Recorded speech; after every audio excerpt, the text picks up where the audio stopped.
Pleasant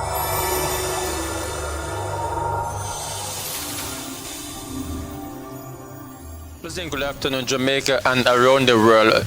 This is the PGMI on stage. I am Prophet Roydel. Tonight we want to speak and discussion, the miscellaneous of life. We have many topics tonight that we want to discuss and we want to speak. We want to speak about the feelings of life. If God truly looking for a good feeling, why He create this earth for a purpose? And also we want to speak on a topic. How can we trust God? A man that can send earthquake, send storm upon this earth. He can send all many disaster of stuff to destroy the nation. How can we trust God when He can send a lightning and thunder to destroy the earth? So we want to speak about all of these topics and how can we truly trust God. Tonight we have some special people with us on our panel discussion. Pastor Donna Burrell, she's with us this afternoon, and also we have Pastor Lavinia Morris. But first we want to go to Pastor Donna Burrell. Can you identify yourself to the congregation? Good evening. My name is Donna Burrell, and I am happy to be in this discussion this evening. Thank you very much, Pastor Donna Burrell. As we give her a mighty hand, we want to go back now to speak to let Pastor Lavinia Morris identify herself. Good evening, Jamaica. My name is Lavinia Morris, and I'm a proud member of PGMI. Thank you very much, Pastor Lavinia Morris. First, we want to speak on the feelings of life. Everything about life is a feeling. It doesn't matter if you are a billionaire, a trillionaire, you are rich, poor, whether black or white, Chinese or Syrian. Everything about life is a feeling. You run down a house, you run down cars, you run down all different type of material things in life, but it's not yours. It's only the feelings of life is yours. If you're married to a nice woman, a pretty woman, or you're married to a nice gentleman in life, those people are not yours. It's just the feelings is yours. So I cherish you this moment. Protect the feelings of life. Anyone in life let you feel bad, let you feel disturbed, let you feel angry, let you feel cross. Immediately dismantle them from your atmosphere because they are stopping your future. The feelings of life open future for greatness. The feelings of life open future for happiness, for peace, for joy. And anyone in your atmosphere and let you feel bad or feel disturbed, you must immediately get them out of your atmosphere. I want to go to Sister Burrell. How can we attract the feelings of life? Well, I really like the topic that you use, and attracting the feelings of life is very important. Because when we attract the feeling of life, then we are a very happy person. No matter if you don't have money, no matter if you don't have food, no matter whatever you don't have, then the feelings of life will make you be a very happy person. And persons cannot know that you don't have such things because you're so happy with the feelings of life that is coming on you. Thank you very much, Pastor Donna Burrell. The feelings of life can bring death. The feelings of life can bring destruction. The feelings of life can get you angry. The feelings of life can get you miserable. If you don't feel good in life, you are up for destruction.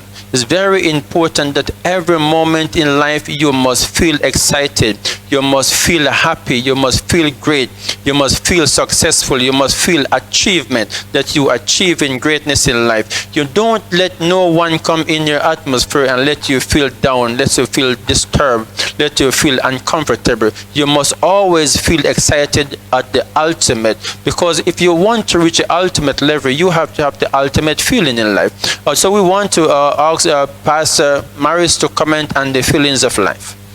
The feelings of life is very important. As Prophet said earlier, the feelings can bring sadness and it can bring happiness. It's all depending on how you determine how you're going to allow yourself to feel. Let no one steal your joy. Let no one come in your atmosphere and make you think little than yourself. Believe in yourself and trust yourself, and that feeling will continuously be with you. Thank you very much, Pastor Burrell. Pastor Morris, I want to go deeper. The feelings of life have a memory called memories. If you are in love with this gentleman or this lady, you call your wife or your fiancé or your husband, whatever happened in life, if you don't have great memories or great feeling, that person will leave your atmosphere. Because whenever that person walks through that door, if the feeling of life is not there, that person will not come back home. It's very important in life that you let the person feel happy, feel comfortable, feel trust, feel peace around you. Because memories, good feelings, bring memories, and memories will bring back the person. Memories is like a magnet that draw each other together. You will leave this relationship for 2 years, 3 years, and when the person remember one good feeling, they want I remember that sister so and so, I want to go back to her, or brother so and so, I want to go back to him, because the memories of life is magnet that draw each other together. Very important that if you're going into a relationship, you make 1, 2, or 3 memories that can draw you like magnet together. So I want to ask Pastor Burl to comment on the magnet of feelings. Well, the magnet of feelings, I myself like the magnet of feelings, because if it is not there, it does not make sense, especially when you're into a relationship. And when you have the magnet of feelings, sometimes the spouse might give a little bit of problem or a lot of problem, but when you remember that magnet of feeling, even if you want to leave that person, then it does not give you the mind to leave the person, because the feeling is still there. And that is why sometimes you see some relationship, no matter how it is going difficult, persons do not want to leave their one another, because it's not the hard time that they're going, but it's the magnet feeling that they have, and they remember that feelings. Thank you very much, Pastor Burl. So it's not love, it's not the money, it's not the house or the car, it's the mystery feelings that you let the person receive. If you have a husband, and your husband have never let you say wow, your husband have never let you say oh my God, your husband have never let you scream, or you excited to the ultimate, then something wrong with his feeling. You need to work on the feeling of life that let you go to the ultimate level, let you scream out, let you want to cry. The feelings of life will let you cry, let joy cry. The feelings of life will let you shout out for more. The feelings of life is very unique in its own ways and its own desires. So it's very important in life that you work on the feeling of life. You work on the feelings that God truly wants you to receive in life. If you're building a house and you spend $40-50 million on the house truly is not yours. The building is not yours. The property is not yours. The only thing is yours is the feeling. Wherever you go in life, that house remain where it is. But the feeling follow you forever. The feeling will never leave you. The feeling always travel with you. You sleep with the feeling. You walk with the feeling. You meditate with the feeling. Wherever you go in life, that feeling will stay with you for the rest of your life. So it's very important in life, if you're going through a divorce, or you're going to enter into a covenant of marriage, it's very important in life that you work on the feelings of your relationship. You work on the feelings of your future. You make sure you have great memories, great past that you'll never forget for the rest of your life. And you have some marriage that have some real bad feeling, that when the person remember those bad feelings, they don't want to go back. It changes your mindset. They don't want to eat. They don't want to sleep. They feel so bad. They feel so disturbed that even if they hear the name of the person, they get angry. They get disturbed because the feelings of life wasn't there. But when you have the great, successful, mighty feelings of life, when even if you leave the person for years and you hear the name of the person, it gets you so excited. You want to see them some more. You want to hear about them again. You want to speak about them, because the feelings of life is like magnet that draw you together. So I want to go back to Pastor Morris. Can you also comment deeper on the feelings of life that you achieve forever? There's a songwriter that said memories don't live like people do. Feeling is very important, and it brings out that emotional part of the human being. And as you said earlier,